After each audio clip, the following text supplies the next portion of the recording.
Hi YouTube. Hi. Do you want to tell them what we're talking about today? Huh? Let's tell them about the day Xavier was born. Alright, evidently Baby Shark was a little more important than telling his birth story. So Xavier was my second pregnancy. He was a planned pregnancy, and we ended up actually conceiving Xavier a month earlier than we had planned. At the time of my pregnancy with Xavier, I was running a salon for Ulta, and I loved my job. So I never thought I was going to be another stay-at-home mom again. I did do it for a little while with Carmelo, and I loved my job. So I was pregnant with Xavier on October 10th. 2018, and the only reason why I know the exact date is because we were in Orlando for my son's 4th birthday, and it was the middle of the trip and I realized something was off. I woke up the next morning, I took the pregnancy test, and it had came up positive. And the only reason why I was slightly alarmed is during that time I did have some really bad abdominal pain the night before. It was an excruciating, like crunched over, nauseated, like I passed out from the pain type of pain. And it was alarming. I didn't know if I was having an ectopic pregnancy or what was going on. So I contacted my midwife, and she explained that it seemed like I probably had ruptured a cyst, and that's what happened. I was fine. There was no bleeding, any concerns, and I was in Florida, so she told me to relax and I would see her when I got back. My first trimester with Xavier, I was sick the entire time. Xavier's pregnancy was a very different one compared to my pregnancy with Carmelo. I started off with morning sickness right away. And then I started losing weight because I wasn't able to keep anything down. And I had lost like almost 20 pounds in the beginning of my pregnancy. I was already a high-risk pregnancy because I am considered overweight. And I had preeclampsia with Carmelo. So I was already being treated as high risk this time around. And about 13 weeks into my pregnancy, I start to bleed, and I need to go straight to a ultrasound center to get an ultrasound done to make sure everything was okay. Everything kept progressing. I noticed that my mood had started to become a little I was more anxiety driven. I would get anxious about really little things, and I was balancing a home and balancing a career while being pregnant and, you know, and having my family. So it was a lot for me. I started having panic attacks once I got into my second trimester. And I was still taking clients at this point and managing the salon. I think it might have been a lot on my plate. I'm not entirely sure. I think everyone handles stress differently. And for me, during this pregnancy, it just kind of spiraled. I ended up being treated for depression during my pregnancy. And that was a really hard one for me because I didn't want to take the medication. I felt like it was unfair to Xavier, and I didn't know what the side effects could be. And I struggled a lot with accepting the treatment that I needed for my depression at that time. I was told that my depression was pretty advanced for where I was at my pregnancy, and that I needed to be prepared for postpartum depression. And we knew that going in, so I was very aware, and I acknowledged every mental health issue I had from that point on, just because I saw the stress that it was causing on myself and my child, and I didn't want to be ashamed at the risk of him. So I continued my course of treatment, and I ended up going out early for this pregnancy as well. I was out at 28 weeks with Xavier, and the rest of my time in my pregnancy I spent in bed preparing for life with two. I wasn't really sure what to expect. I knew that it was going to be an adjustment, and I knew that it was going to be a whole new journey because it's a whole new kid. Everything's completely different. So I took the remainder time of my pregnancy and discussed what my birth plan would be, because of the stressors of just being sick all the time, just like natural, like pregnancy hormones, all that stuff. There was really nothing drastically around me that was going on. Xavier was going to be a planned C-section. So with Xavier, we went back and forth. I was able to VBAC. I did have that option, and they had told me that after I had Carmelo anyway, and that was my original plan, was to VBAC. And up until my middle of my 3rd trimester, that was my goal. During my 3rd trimester, I started to get just more swollen, and he started to get heavier, and we started to realize that, you know, he was a bigger baby than I anticipated. So I felt, and my midway felt like it might have been too risky for me to try to push him out. He had on an ultrasound, he was showing up that like he, I think, was either too wide in the shoulders, or there was something that was going to stop him and could cause him to get stuck in my canal on his way out. So it was something to consider as for like pain and the progression of the labor and stuff like that. And also, when you're VBACing, you actually can't be induced, so you also had to be able to go into labor on your own. And at that point in my pregnancy, Xavier sat up pretty high, and I was about 1 centimeter dilated by the time I was 38 weeks. So over being pregnant. I was in the beginning of the summer, and I was hot and I was tired, and I was anxious to meet him.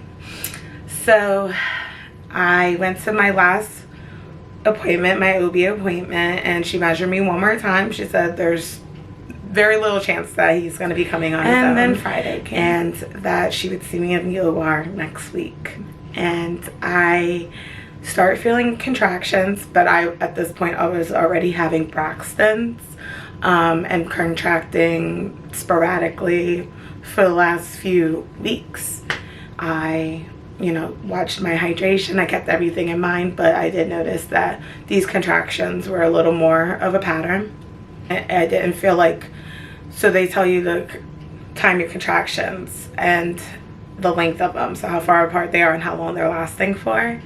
I did that and didn't feel like they were lasting in consistent order for me to be concerned. And I went to bed that night, still in pain, but I went to bed. Around 4 o'clock in the morning, I wake up to excruciating pain. I get up and wobble my happy butt to the bathroom, and I find that I am bleeding. I get my husband up, and I'm like, we need to go to the hospital. And I stay as calm as possible because I love my husband, but I work better under pressure than he does in this aspect. So we calmly got our backs together, and I remember telling my dad, like, I need you to watch Carmelo. I don't know if I'm in labor, but I need to go to the hospital. By the time 4:45 rolled around, I was in the car on my way to the hospital with full-blown contractions. I 100% knew I was in labor. I thought that I had plenty of time, and we lived about 25 minutes from our hospital that we were delivering at. My husband is driving, and he gets to the first red light, and he wants to go through the red light. And I'm like, no, don't worry about it, it's fine, we have time. I start contracting at that light, and I'm inside of my car trying to lift up because there's so much pain, and I'm like, go through the light, go through the light. I got to the hospital in less than 15 minutes. That's how quickly he drove and how many lights he ran trying to get me to Virtua. And that is when I had gotten admitted and was told that I was 4.5 centimeters dilated and face down. I was, you know, I was ready to go. Did I want the option to VBAC, or do I want a C-section? So my husband and I sat for about 4 minutes and we discussed it, and I said, what do you think? And he said, stick to the C-section. That's what we talked about this whole time, and, you know, God forbid something happens, like, let's just go the safer route. So by 5:30, I was in excruciating pain, and I had decided to move forward with my C-section. What I wasn't told when I got to triage was that if I opted for my C-section, I actually couldn't have any medication from now until the time I got into the OR and prepped for surgery. And he was coming right then and there, like he was ready to go. And I knew during this experience that this child was going to be a force, and he was ready when he was ready. He wanted to rock our worlds and make his presence a little more dramatic. And he gave us an adventure for sure. So I wasn't aware, and now I can no longer get any options for medication, and I'm getting prepped for surgery. They come in and the anesthesiologist comes in and they're asking me the questions that they need before we move forward. And I'm like, now can I get pain medication? Like, I'm seeing you, you're here, can you give me anything? And they're like, I'm sorry, no, we can't give you anything until we get to the OR. I'm like, aren't you the best? While they prep me for surgery. I get on the table, and this is where things get a little weird. Not weird, a little wild. I get on the table and I'm with one of my other midwives from the practice, and she's, you know, calming me down, working me through it. And the doctor that was doing the C-section was there. They go to give me my epidural. They lay me down, get me strapped up and ready to go, and I can still feel everything. So at this point, I'm prepped and ready for surgery. They're just waiting for the medication to numb me so that they can go ahead and proceed with my C-section. And my body just then responds to the epidural, and I start to panic, and I'm on this table and I'm having a full-blown panic attack, and I'm like, oh my gosh, oh my gosh, please don't cut me open. I can feel everything. I'm telling you right now, I can feel everything. And I said, and I saw on Facebook that someone got a C-section and they can feel everything. Please don't do this to me. And I start literally having a full-blown panic attack, like full-blown.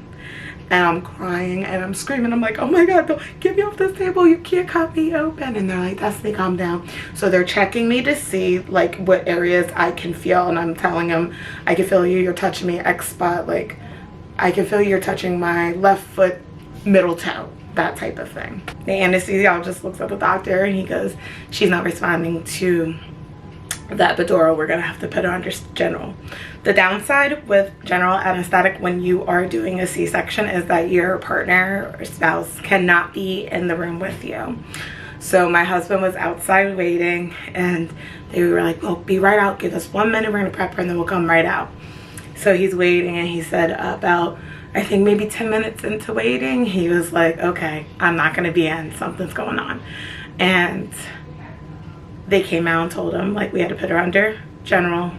We're gonna put you in room whatever, and we will, you know, keep you updated. Xavier was born at 7:43 a.m. I did not get to experience the push for either one of my kids. I didn't get to experience that first cry for either one of my kids. I didn't feel that I wasn't the person that held them first for either delivery. That was something I had to accept.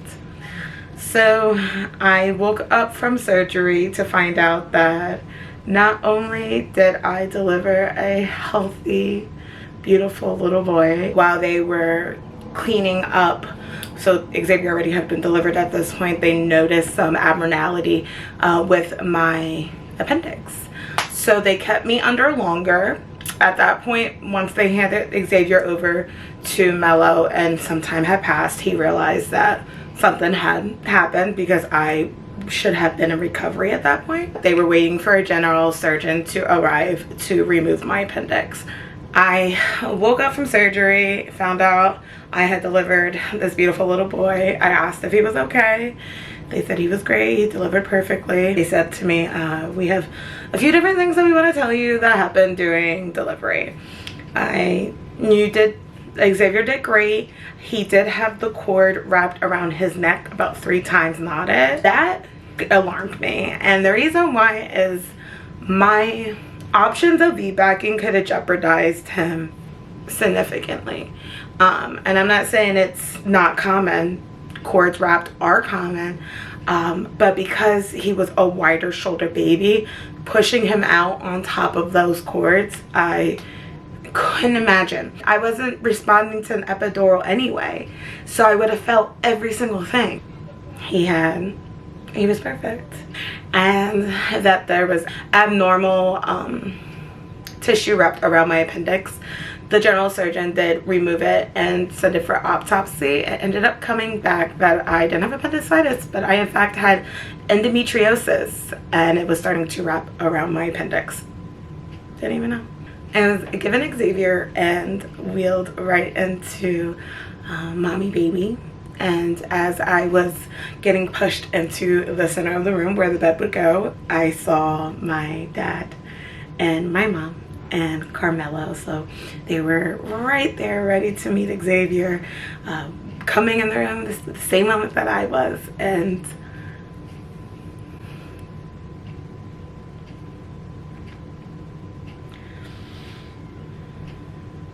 not in a million years did I think that having a child, let alone having two, can make me feel this much weight of love and just hope and excitement, and just every little molecule in my body just shifted the moment I saw Carmelo hold Xavier for the first time. And it was worth every single step, every single hiccup in my pregnancy, every single uncomfortable movement, every pinch of the nerve my sciatica kept giving out on me the whole pregnancy, like the throwing up, everything. I wouldn't have taken a single moment back, and it was by far the most priceless moment I can truly say as an adult, as a woman, as a mother.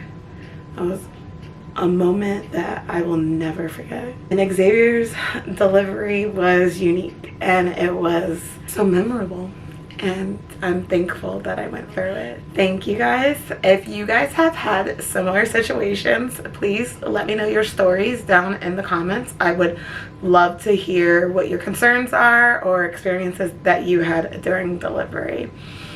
All right, guys, I will see you next time. Bye-bye. Bye-bye. See you later. Oh.